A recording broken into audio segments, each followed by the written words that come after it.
Recently, I've been bothered by something that having to do with Wells Fargo and the issue they were experiencing. Without a question, this occurrence has had an impact on each of our lives.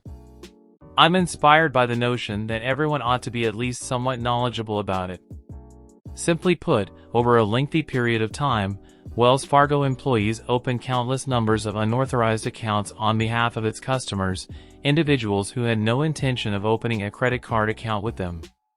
Someone from Wells Fargo would sign them up for a credit card even though they had never authorized it, inquired about it, or desired it. They would not even admit to doing it. Which, of course, is extremely illegal and is so absurd to me. Because Wells Fargo is one of the biggest banks in the United States, I mention this because you might find their history interesting. There are 4 banks in the nation that stand out as being noticeably larger than the others when they are rated by total assets, which is how they are normally ranked.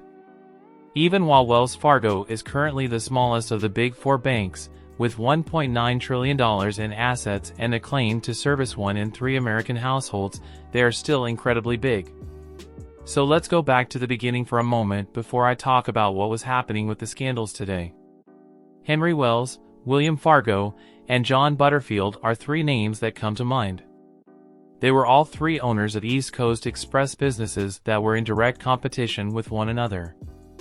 The 3 of them decided that joining forces to form American Express, a newly joined company, would be a wise move in 1850 in order to dominate their market on the East Coast. 2 years later, Wells and Fargo noticed that people were heading out to California because of the gold rush. They recognized San Francisco as a potential new market for their express company because the region was expanding. Now Butterfield and a few other American Express executives had a different opinion. They believed it would be overly dangerous and competitive. So, in a risky move, Wells and Fargo joined forces to launch a second, extremely identical company called Wells Fargo on the West Coast.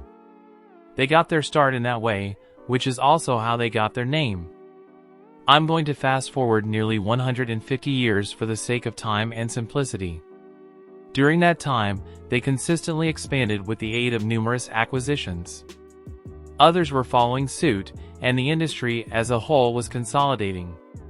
The key bank in this case is Norwest Bank, a Minneapolis-based institution that was rapidly expanding.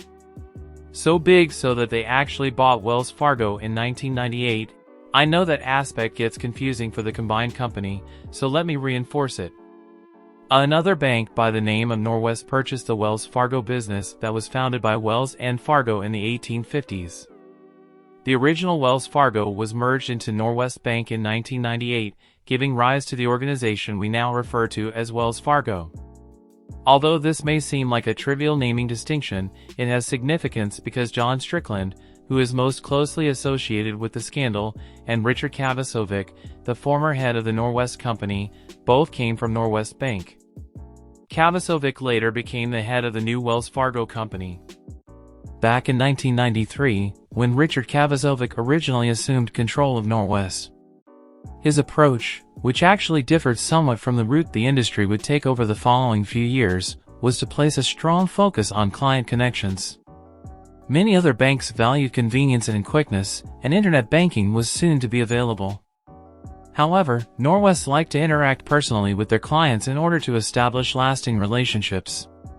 Cross-selling was his true driving force behind this tactic. At this point, it was based on the notion that if they established a positive rapport with the client, they would be more willing to create other accounts with them. An illustration would be if your experience with Norwest in relation to your checking account has been positive.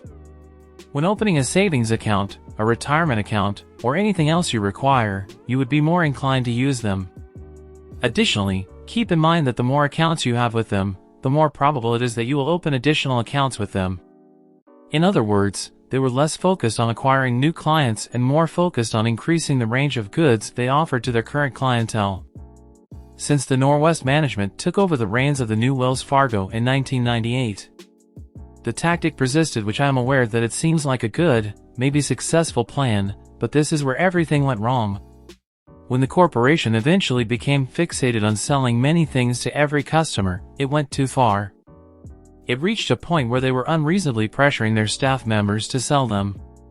they would offer rewards based on success and often ambitious sales targets.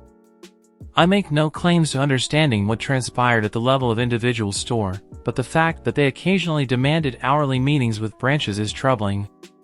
If workers weren't meeting their daily quotas, if they continued to underperform, they would be required to work weekends or late shifts before being sacked. That sums up the culture that the business established. In fact, if anyone watching this was a Wells Fargo employee at the time, I'd be extremely curious to learn about your experiences and feelings.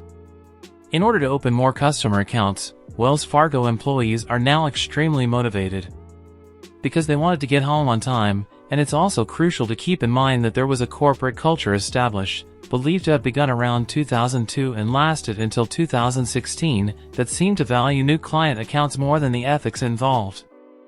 Many of these workers just started stating, "I cannot match these excessive demands," after it was all made public. I'll have to cheat a little bit as a result. The bogus accounts started at that time, and things were becoming fairly terrible. They would search the bank's database for clients who had already received credit card pre-approval, and then simply open a credit card for them.